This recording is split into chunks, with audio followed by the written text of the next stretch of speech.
दोस्तों नमस्कार। आज हम बात करेंगे पंजाब की, बात करेंगे भगवंत मान की। आम आदमी पार्टी पावर में आई थी जब एक कैंपेन चला था इंडिया के अंदर, इंडिया अगेंस्ट करप्शन। लेकिन जो सबसे करप्ट पार्टी थी और मोस्ट करप्ट लीडर था अरविंद केजरीवाल, वो दिल्ली का सीएम बन गया और उसने दिल्ली के अंदर 10 साल तक रूल किया करप्शन के भरोसे और करप्शन के साथ। केजरीवाल पावर तब लूज हुई जब उसने करप्शन के जो चार्जेस उसके खिलाफ लगे थे उसको मना कर दिया, फिर जेल चला गया। फिर केजरीवाल यहाँ पे जो एक स्कैंडल फंसा वो था शराब का स्कैंडल, और केजरीवाल बड़े बेपरवाही से काम कर रहा था, उसको किसी की चिंता नहीं थी। उसने पूरा इंतजाम कर रखा था कि दिल्ली से पावर से हटेगा नहीं, लेकिन जिस तरीके से बीजेपी ने उसको रिमूव किया, एक मैं कहूंगा बहुत बड़ी बात थी और बहुत बड़ा एक्शन था हमारे अमित शाह का।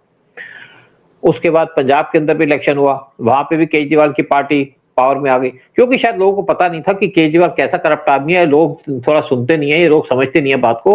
लेकिन मेन रीजन था कि कांग्रेस जिस तरीके से करप्शन के अंदर लिप्त थी, जिस तरीके से अंदर वहां पे अकाली दल लिप्त था, तो आम आदमी पार्टी को चांस मिल गया और आम आदमी पार्टी बहुत ज्यादा मेजोरिटी से जीत गई। और उसके बाद भगवंत मान को वहां पे सीएम बना दिया गया। केजरीवाल कोशिश कर रहा था उसको सीएम बनाए, लेकिन वहां के लोगों ने कह दिया कि हम नॉन सिख को सीएम बनने नहीं देंगे। और उसके बाद भगवंत मान जब सीएम बना तो वहां पे कंट्रोवर्सी हो गई, क्योंकि शराब बहुत पीता था। ये चला गया जर्मनी के अंदर और जर्मनी से इसको प्लेन से डिलोड कर दिया गया, बाहर निकाल दिया गया, क्योंकि वहां पे हालत नहीं था प्लेन के अंदर बैठने के लिए। उसके बाद और भी बहुत सी कंट्रोवर्सी रही, लेकिन जो मेन कंट्रोवर्सी जिसके अंदर भगवंत मान घिसा हुआ है या पड़ा हुआ है वो है कि एक बार शराब पी करके चला गया था गोल्डन टेम्पल के अंदर। चलो वो बात भी खत्म हो गई। फिर एक और सामने आया कि इसने जो गुरु हैं, सिख गुरु हैं, उसको इंसल्ट किया और उसके इंसल्ट के बाद इसको अकाल तख्त ने समन कर दिया। कहा कि आपने इंसल्ट किया गुरु को। इनका जी वो तो एआई जनरेटेड वीडियोस हैं, वो मैं नहीं था। लेकिन जब बाद में कंफर्म हुआ कि वो एआई जनरेटेड वीडियो नहीं थे तो भगवंत मान को की मुश्किलें और ज्यादा बढ़ गई। लेकिन अभी रिसेंटली अकाल तख्त ने एक ऑर्डर पास किया कि कोई भी उनका एमपी या उनका मिनिस्टर उनसे बात नहीं करेगा।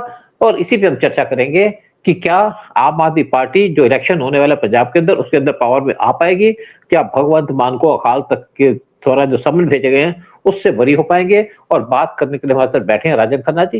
राजन खन्ना जी, आपने सारी बात सुन ली, आपको क्या लगता है कि क्या भगवंत मान को अकाल तख्त बख्श देगा या पंजाब की पब्लिक उनको छोड़ देगी, या जो इलेक्शन होने वाले पंजाब के अंदर अगले साल के अंदर वहां पे आम आदमी पार्टी जीत पाएगी? आप अपने व्यूज दीजिएगा। नमस्ते जी।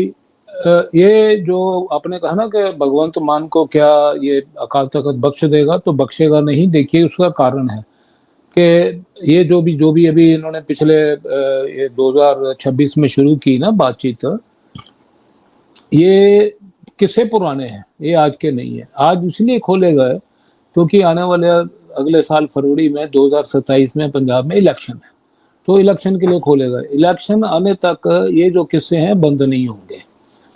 ये सारे जो भगवंत मान से रिलेटेड है, उसके दो दिशाएं हैं। एक तो भगवंत मान के ऊपर ही उन्होंने एक केस बनाया है उसका सैक्रिलेज का। वो एक वीडियो थी, वो वीडियो में ये दिखाया गया है कि इसने शराब के नशे में, कोई कमरा है, लग रहा ऐसा रहा है कि कोई हो सकता है किसी होटल का कमरा हो, उसमें एक साइड में 10 गुरु साहिबान की जो है वो एक चित्र लगा हुआ है, ठीक है। और वो चित्र के ऊपर ये शराब पी रहा, उसके छींटे मार रहा है। तो अभी बहुत बड़ा ये देखा जाए तो ये सिर्फ मैं कहता हूँ अकाल तख्त के बीच में या सिख समुदाय के बीच में या भगवंत मान के बीच की बात नहीं है। ये हमारी सबकी राष्ट्रीय सम्मान की बात है, क्योंकि वो गुरु केवल इनके नहीं थे।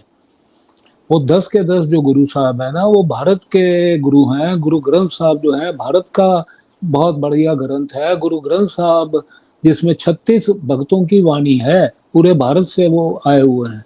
तो हमारा सनातन का वो सिख संप्रदाय जो है पंथ मानता है कि गुरु ग्रंथ साहब को अपना आखिर का गुरु मानता है, देहदारी गुरु नहीं है वो। लेकिन वो सभी पूरे भारत का, हमारे समाज का, सनातन का ग्रंथ है। अगर उसने वाकई में अपमान किया है तो हम सबका अपमान है। ये जो है असहनीय है। अगर भगवंत मान ने वो किया, वो बात आ जाती थी कि ये स्टोरी बनी कैसे। अकाल तख्त साहब ने इस बात का जो है वो नोटिस लिया उन्होंने इसको बुलाया 5 जनवरी को, ये साल उन्होंने उसको बोला कि तुम हमारे सामने पेश हो जाओ। अब वो जो पेश होने की भूमिका और अकाल तख्त के अधिकार क्या होते हैं वो मैं बाद में आता हूँ, पहले थोड़े इस घटना पे मैं आपको बता दूं। तो ये उसको आने का हुक्म मिला 15 जनवरी को, आप यहाँ पर पेश हो जाओ। तो उसने कहा मैं एज ए चीफ मिनिस्टर नहीं आऊंगा, मैं एज ए सिख आपके पास आऊंगा। ठीक है कि तुम्हारे ऊपर ये आरोप है, तुम आकर के अपनी सफाई दो। ये वहां पर पेश हो गया। अकाल तख्त साहब के जथेदार हैं ज्ञानी कुलदीप सिंह गढ़गज। अब थोड़ा लोगों की जानकारी के लिए मैं बता दूं कि सिख संप्रदाय में 5 तख्त हैं, ठीक है जी। उसमें से एक तख्त अकाल तख्त साहब है। बाकी के 4 तख्त कौन से हैं? 2 और पंजाब में अकाल तख्त साहब है ही हैं। एक केशगढ़ साहब तख्त है जो आनंदपुर साहब में है, जहाँ खालसा की स्थापना हुई थी 1699 में। दशम गुरु श्री गुरु गोबिंद सिंह जी ने स्थापना की थी बैसाखी के दिन। तो ये हो गया दूसरा तख्त, कौन सा? आनंदपुर साहब में केशगढ़। तीसरा तख्त दमदमा साहब है, वो भी पंजाब में है। वो दमदमा साहब में जो है गुरु ग्रंथ साहब की जो आज हमारे सामने एक प्रति आती है ना जी, ये करीबन 1705-6 में गुरु गोविंद सिंह जी ने पुरानी जो गुरु ग्रंथ साहब की जो कॉपी थी ओरिजिनल, वो लिखवाई थी 5वें गुरु अर्जन देव जी ने।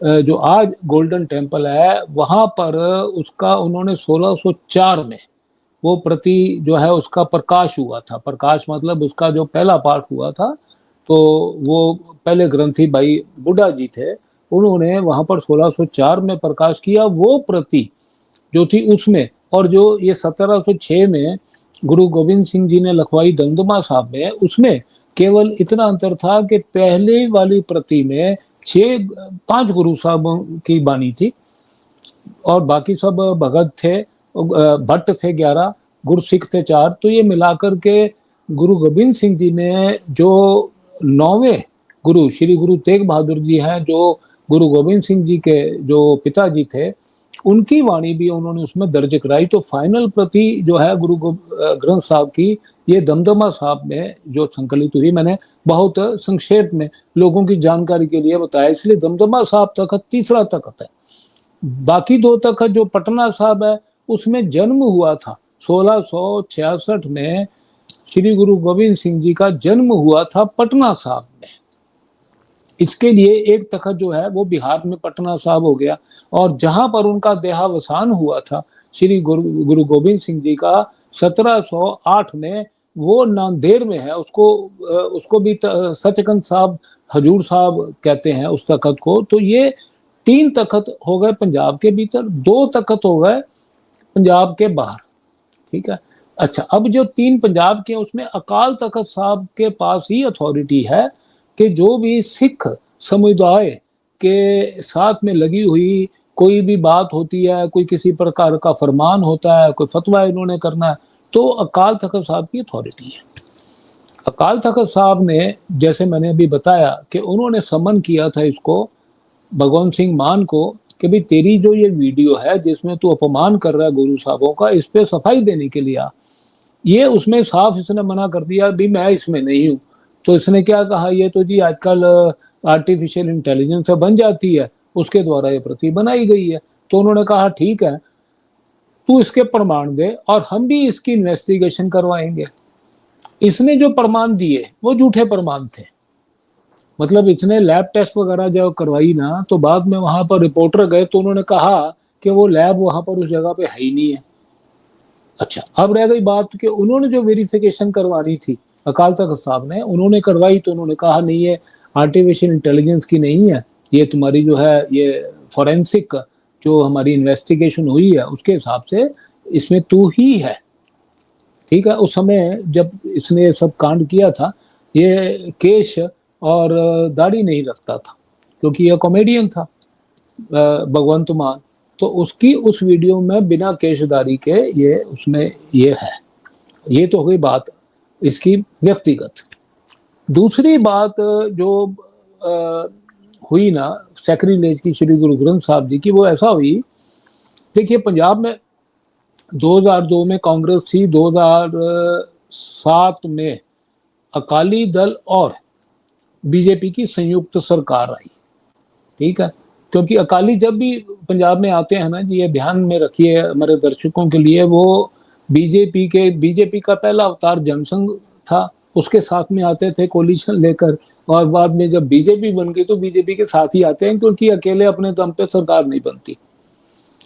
तो 2007 में आए, और फिर जबकि होता ये था अक्सर कि जैसे हमारे दक्षिण में भी हुआ करता था, एक बार एक पार्टी दूसरी, तो ऐसा अल्टरनेट होता था। लेकिन 2012 में वापस रिपीट हुए ये अकाली, तो 2012 में वापस सरकार आ गई। उसमें उसी दौरान में 2015 में एक इनकी गुरु ग्रंथ साहब जी के, देखिए कि जितने पृष्ठ हैं ना जी, उनको अंग कहते हैं, क्योंकि जब गुरु माना है उनको ना, गुरु ग्रंथ साहब जी को, ये गुरु है, ये हमारे शब्द गुरु हैं, तो ये गुरु के जो उनको पृष्ठ या उसको सफ़े नहीं कहा जाता, उनके जितने भी पेजेस हैं उनको अंग के रूप में, कि गुरु के अंग है ये कहा जाता है।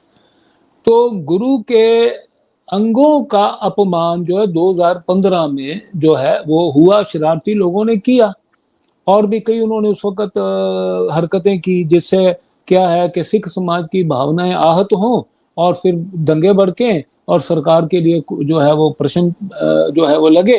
तो इस पर ये सारी जो चीजें होती है ना जी, ये शरारती तत्व ही करते हैं। कभी कोई पॉलिटिकल लोग करते हैं, कई बार ऐसा होता है कि जो सीमा पार लोग बैठे हैं, अक्सर पंजाब के संदर्भ में तो यही होता है कि जो आईएसआई वाले बैठे हैं और उनके मास्टर डीप स्टेट वाले हैं, ये इस प्रकार की कोई ना कोई योजना, इनके स्लीपर सेल होते हैं, हर चीज अपने साथ में। अभी जैसे मान लीजिए आज वहां कुछ नहीं है, लेकिन ये मत समझिए कि उनके स्लीपर सेल पड़े हैं वहां, जब चाहे वो उसको इग्नाइट कर देते हैं, उनको ये एक्टिव कर देते हैं, ठीक है ना। तो ये सारी बात जो थी 2015 में हुई। अब लोगों का वहां पर आरोप यह है कि अकाली सरकार ने इसके ऊपर किसी पर कोई सॉलिड एक्शन नहीं लिया। 2016 में मतलब 15 के अगले साल वहां पर प्रदर्शन हुए तो गोली भी चल गई, वहां पर कुछ लोगों की जो है वो भी हो गई, मृत्यु भी हो गई। अब ऐसे सारे संदर्भ में जब 2017 का इलेक्शन आया तो ये बहुत बड़ा मुद्दा था कि जो बेअदबी, इसको जो अपना पंथिक भाषा में कहा जाता है जी, बेअदबी का मामला था। बहुत ज्यादा इसके ऊपर उस वक्त लोगों में रोष भी था और उसका खमियाजा बहुत भारी तौर पे अकाली दल को भरना पड़ा। 2017 में इनकी सरकार जो बाहर हो गई, उस वक्त लोग ऐसा मान रहे थे कि शायद अब यहाँ पर आम आदमी पार्टी की सरकार आ जाएगी।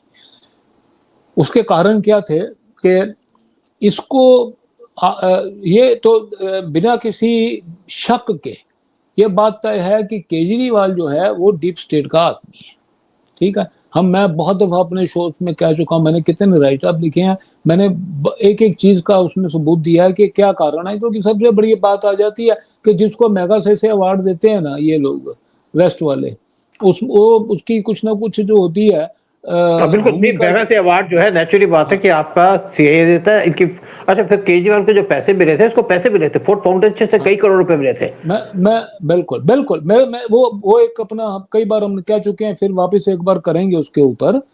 ये बंदा आज पंजाब में इलेक्शन लड़ रहा है तो क्या हुआ कि 2 प्रकार से इसकी मदद की गई बाहर के लोगों द्वारा। जॉर्ज सोरोस ने फंड भेजे और बाकी की जितनी लोग जो इनकी वहाँ की संस्थाएं उन्होंने की 2 प्रकार कैसे। एक तो इनको फाइनेंशियल बहुत बड़ा वहां से सपोर्ट मिली, दूसरा जो खालिस्तानी लोग जो मूलतः पंजाब के हैं लेकिन इस वक्त यूएसए, कनाडा, यूके, ऑस्ट्रेलिया, जो उसके बाद में ये न्यूजीलैंड, वहां से कई लोग बहुत बड़ी मात्रा में पंजाब में आए इसका इलेक्शन लड़ने के लिए। और कई सबूत भी उस वक्त प्रेस में आए कि इसके संबंध दिखे कि कई खालिस्तानी लोगों के घर गया ये केजरीवाल।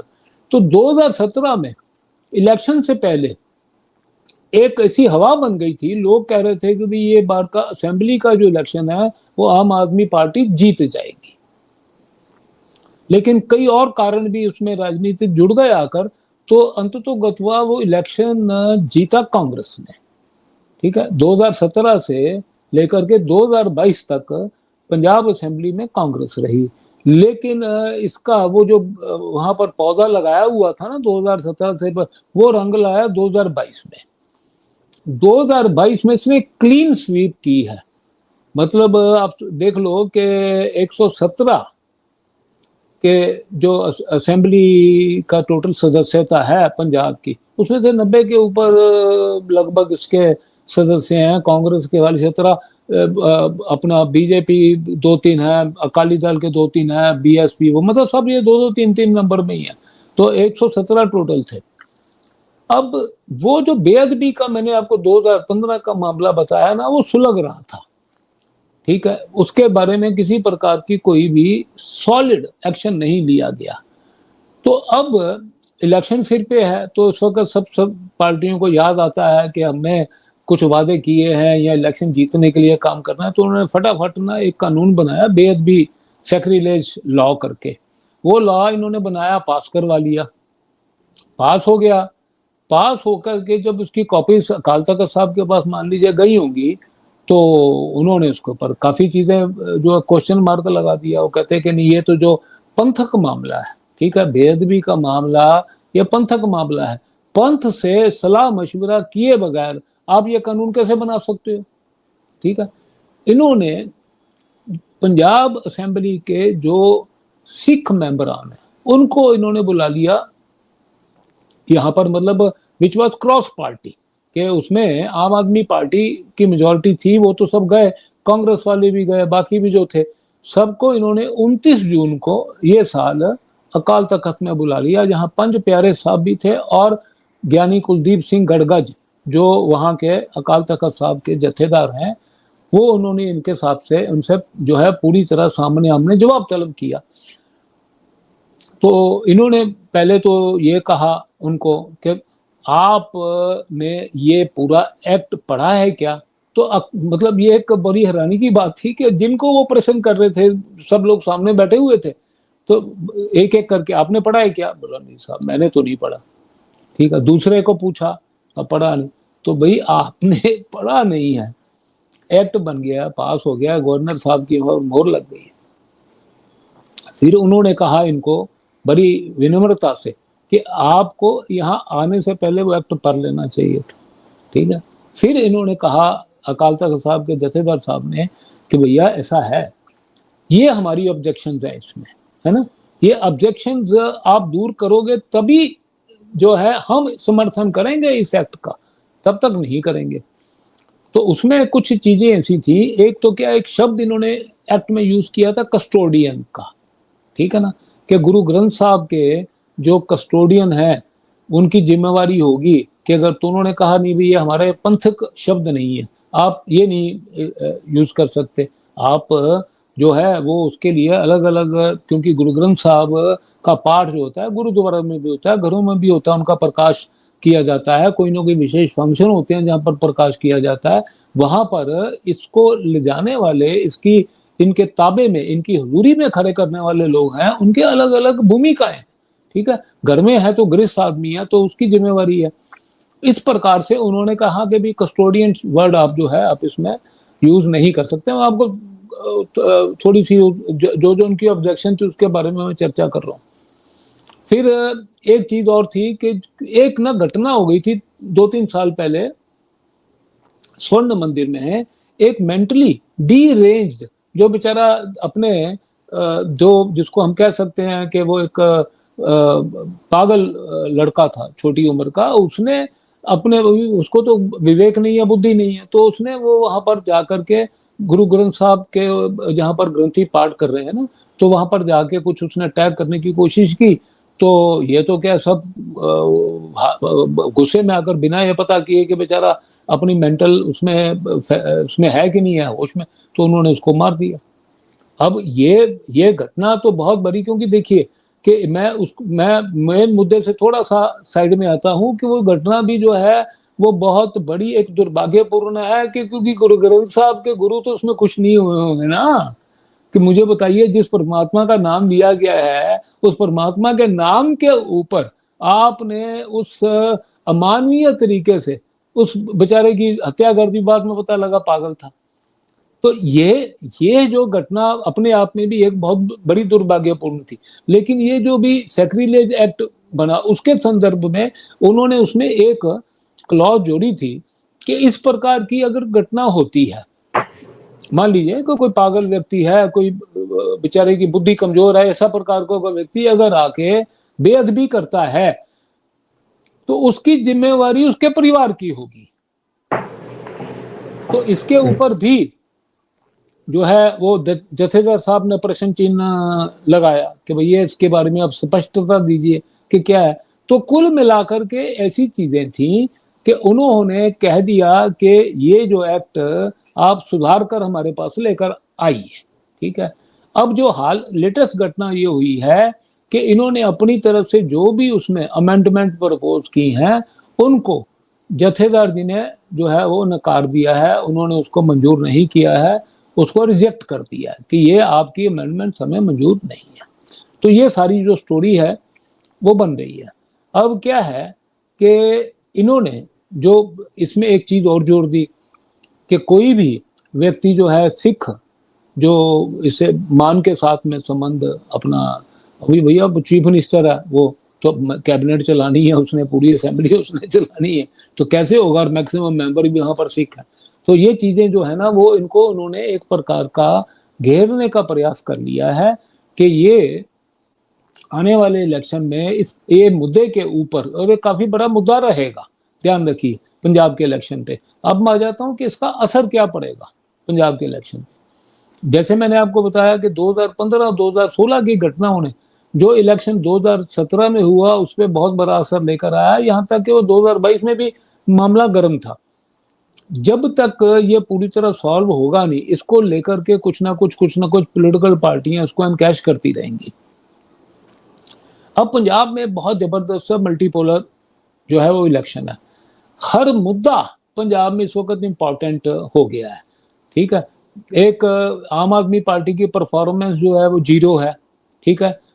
तो इसके लिए एंटी इनकम्बेंसी है ही है। इन्होंने जब पिछली बार 2022 में पावर में आए थे तो इन्होंने कुछ घोषणाएं की थी। इन्होंने कहा था कि हर महिला को हम 1000 रुपया महीना और हर ओबीसी महिला को हम जो है 1500 रुपया महीना कैश ट्रांसफर करेंगे। 4 साल तक इन्होंने किया नहीं। अब जब इलेक्शन का साल आ गया तो उन्होंने शुरू कर दिया कि लोग कहा ना। अब जो इनके विरोधी हैं वो ये कहते हैं कि भाई साहब आपने डिक्लेयर किया था 2022 में, आज आकर 2026 में अगर आप करोगे ना उसका कोई मतलब नहीं है। 4 साल पुराना जो आपका बैलेंस है वो आप ट्रांसफर कराओ पहले इनके, तब माना जाएगा कि आपने आपका इलेक्शन प्रॉमिस फुलफिल किया है।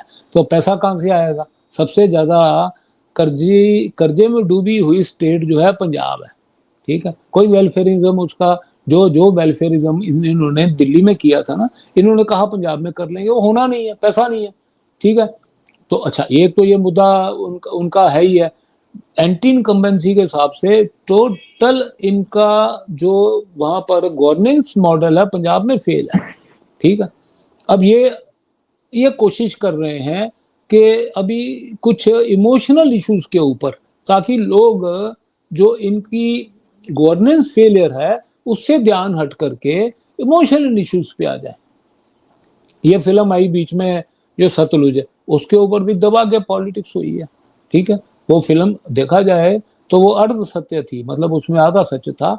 जो पुलिस एक्शन से, अब पुलिस ने जायज भी किए ना जायज भी किए, ठीक है, वो दिखाया, उससे पहले नहीं दिखाया, उसके ऊपर पॉलिटिक्स चल रही है। बेअदबी के मामले के ऊपर पंजाब में पॉलिटिक्स चल रही है। मल्टीपोलर हो गया है। मल्टीपोलर में ये पोजीशन है, कांग्रेस जो है वो इस मामले में बैठी हुई है कि जो आम आदमी पार्टी जाएगी तो उसके सामने जो विकल्प है वो कांग्रेस पेश करे, ठीक है। अब उसके साथ बीजेपी ने क्या उधर करना शुरू किया है कि बीजेपी ने का बहुत अधिक अलग अलग पार्टियों से जो वहां के स्टाल, अभी जो उनके जो चीफ भी आए केवल सिंह ढिल्लों, ये पहले 4 साल पहले कांग्रेस में थे। तो अधिकांश दूसरी पार्टियों के वो नेता जिनका बेस है उनको साथ में लेकर के बीजेपी आगे चल रही है।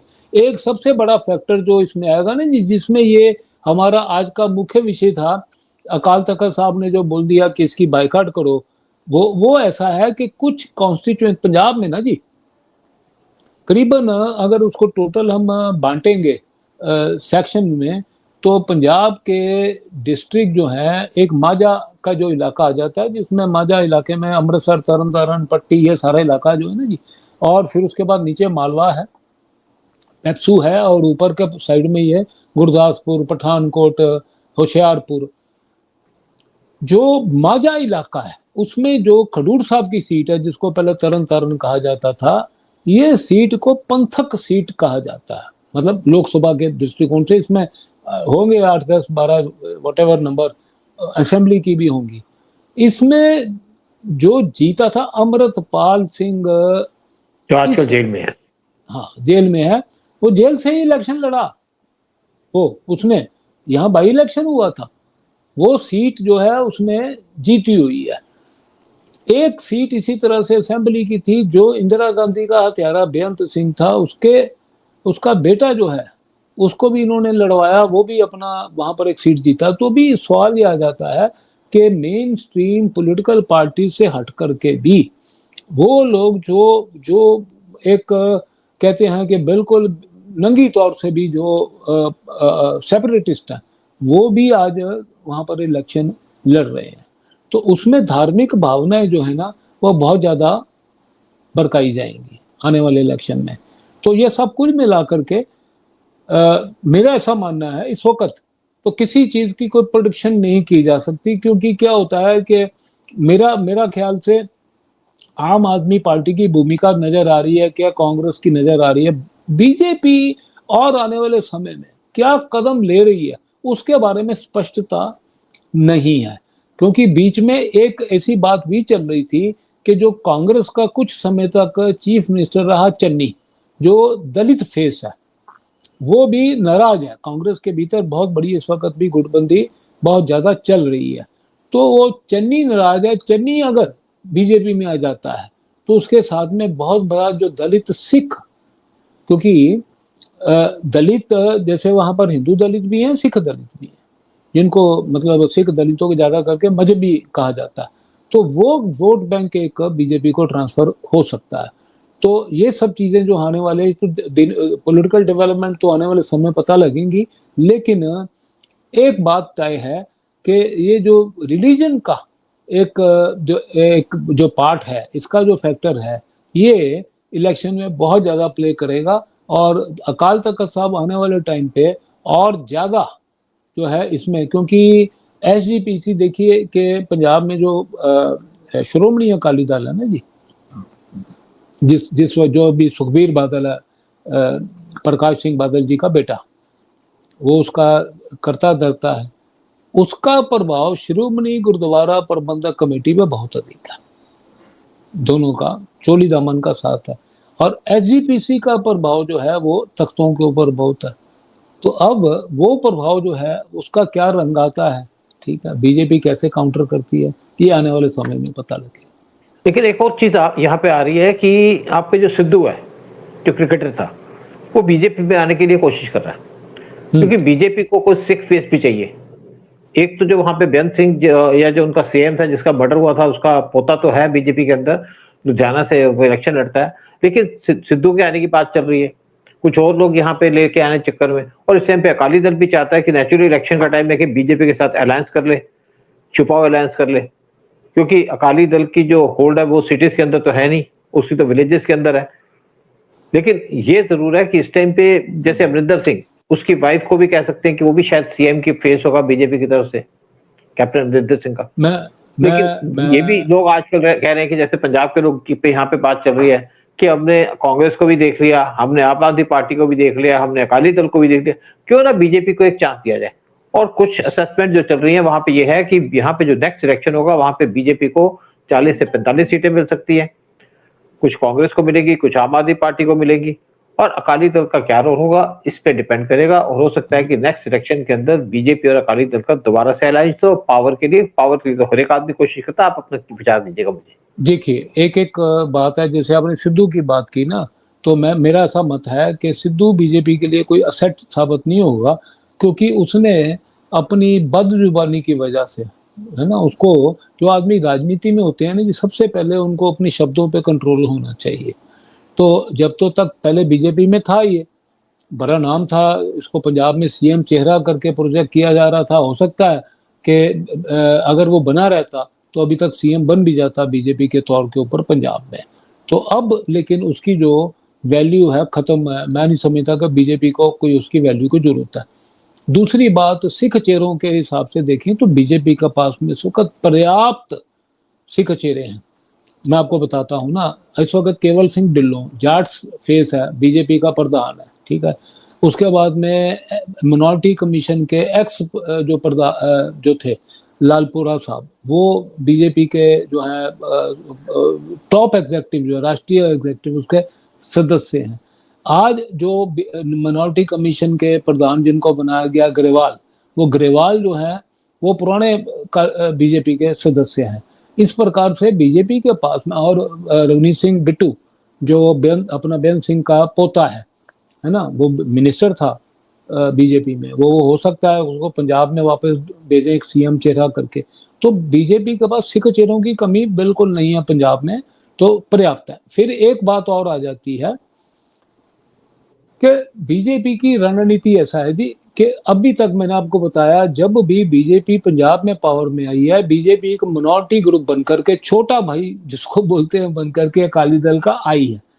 1966 में जब पंजाब प्रांत का गठन हुआ, ठीक है ना, 1966 में पहली जो सरकार बनी ना, वो गुरनाम सिंह की जो बनी थी, उसमें वही अकाली दल, उसके साथ भी जनसंघ के लोग थे।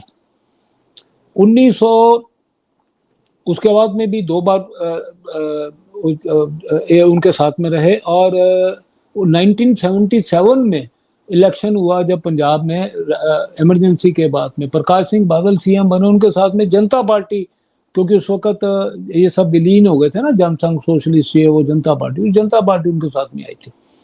1980 में इंदिरा ने गवर्नमेंट बर्खास्त कर दी आकर के। उसके बाद भी जितनी बार भी, फिर तो पंजाब में आतंकवाद का दौर हुआ, कई बार तो मतलब इलेक्शन, राष्ट्रपति शासन भी रहा। हुआ ये जी कि जब भी मोस्टली अकाली दल पावर में आया तो बीजेपी के क्रचिज के ऊपर आया। अब लोग ये बोल रहे हैं कि इनको दोनों को अगर पावर में आना है तो इनको कोलिशन करना पड़ेगा, लेकिन मेरा ऐसा मानना ये है कि प्री इलेक्शन कोलिशन काम नहीं करेगा, क्योंकि ना तो अकालियों के वोट बीजेपी को ट्रांसफर होंगे, ना बीजेपी का जो अर्बन वोट है वो अकालियों को ट्रांसफर होगा। तो वोट, एक प्री कोलिशन वहां काम करती है जब प्री इलेक्शन वोट ट्रांसफर हो जाते हैं। हाँ, एक चीज जरूर है कि इस वक्त जो परिस्थिति नजर आ रही है, नहीं लगता कि कोई भी पार्टी अपने बूते के ऊपर सरकार बनाए। तो हो सकता है बीजेपी 40-45 सीटें अगर ले जाती है और अकाली दल जो है वो 15-20 सीटें ले जाता है, ठीक है, तो फिर पोस्ट इलेक्शन कोलिशन जो है ना, ये सारी जो खिचड़ी है उसमें ये 2 पार्टियां ही हैं जो आपस में मिल सकती हैं। ना तो कांग्रेस मिल सकती है बीजेपी के साथ में, ना आम आदमी पार्टी के साथ बीजेपी मिल सकती है, ना अकाली दल इनके साथ में किसी के साथ मिलेगा। तो कोई मिलता है आपस में ना, तो अकाली दल और बीजेपी ही मिलती है। तो हंग असेंबली अगर आ जाएगी तो उसमें कोलिशन गवर्नमेंट सूचा बनेगी ना, तो इन दोनों पार्टियों की बनेगी। चलो मैं आपको थोड़ा सा और कह दूं, जब हमने सिद्धू की बात की थी, सिद्धू को अकाली दल नहीं चाहता था कि वहां से इलेक्शन लड़े, तो इसीलिए उसको बीजेपी उसको चाहती थी इलेक्शन लड़े, लेकिन अकाली दल के प्रेशर में आके उसको राज्यसभा का पीएम मोदी ने मेंबर बना दिया ताकि यहाँ पे वो बिजी रहे। लेकिन सिद्धू खुश नहीं था, और तब उसको केजरीवाल ने ऑफर किया कि तुम मेरी पार्टी में आ जाओ, मैं तुम्हें सीएम बना दूंगा। जब सिद्धू ने ज्वाइन कर ली आम आदमी पार्टी, तो केजरीवाल ने उसको धोखा दे दिया, उसको प्रमोट नहीं किया। उसने ये भी कहा था सिद्धू ने, मेरी वाइफ को ले आओगे तो तुम्हारी वाइफ को ही लेके आएंगे। तो सिद्धू नाराज हो गया, और सिद्धू को पता था कि केजरीवाल की तो आदत है कि आप पहले खींच लेता है, फिर उसके पीछे से नीचे से करीन को खींच लेता है। फिर सिद्धू ने कांग्रेस ज्वाइन कर ली, तो कांग्रेस ने कहा तुम्हें हम सीएम का फेस बनाएंगे, तुम्हें सीएम बना देंगे, और इसको भेज दिया पाकिस्तान। वहां पे जो एक प्रोग्राम था, जैसे वहां पे प्राइम करतारपुर साहब मिनिस्टर का करतारपुर साहिब कभी कभी साथ में वहां पे इमरान खान के सेरेमनी के अंदर भेज दिया और सिद्धू वहां पे चला गया, वहां जाकर के खालिस्तानियों से मिला और करतारपुर साहब के अंदर भी खालिस्तानियों से मिला। सिद्धू की टोटल इमेज खराब हो गई। फिर सिद्धू को इन्होंने कहा तुम्हें अगर सीएम बनना है तो 100 करोड़ रुपए लेके आओ, कांग्रेस से पैसा लेके बनाती है। उसके पास पैसे थे नहीं तो सिद्धू नाराज हो गया, सिद्धू को उन्होंने घुमा दिया। तो सिद्धू इस टाइम पे एक हिसाब से पूरा मतलब चक्कर काट के सिद्धू टोटली फेल हो गया पॉलिटिकल फील्ड के अंदर। और सिद्धू ने जिस तरीके से बीजेपी को गालियां दी, बीजेपी 2 बार तो सोचेगी उसको हटाने के लिए, लेकिन चलो अब यही उम्मीद करते हैं कि जो अगला इलेक्शन होगा पंजाब के अंदर, उसके अंदर आम आदमी पार्टी को लॉस होगा। स्पेशली जिस तरीके से केजरीवाल की रेपुटेशन है और जिस तरीके से मान की रेपुटेशन है, लेकिन केजरीवाल के सपोर्ट में खालिस्तानी आएंगे, वही उनको सपोर्ट करेगा। साथ में केजरीवाल को पूरी सपोर्ट होगी डीप स्टेट की, यानी कि पैसा इसके पास कमी नहीं होगी। और साथ साथ जो कांग्रेस की बात है, उसने अपनी इमेज स्पेशली खराब कर ली है, उसके चांसेस नहीं है। फिर अकाली दल की रेपुटेशन भी ठीक नहीं है। लेकिन आज वहां के लोग ये भी सोच रहे हैं कि कम से कम बीजेपी को एक चांस तो दें। देखते हैं क्या होता है इलेक्शन के अंदर। कोलिशन गवर्नमेंट बनेगी तो वो तो पक्की बात है। ठीक, प्रोग्राम खत्म करते हैं और आपसे रिक्वेस्ट करते हैं क्या आने वाला टाइम बताएगा। चैनल को सब्सक्राइब कीजिएगा, वीडियो को शेयर कीजिएगा। जय हिंद, जय भारत। जय हिंद, जय भारत। चलिए।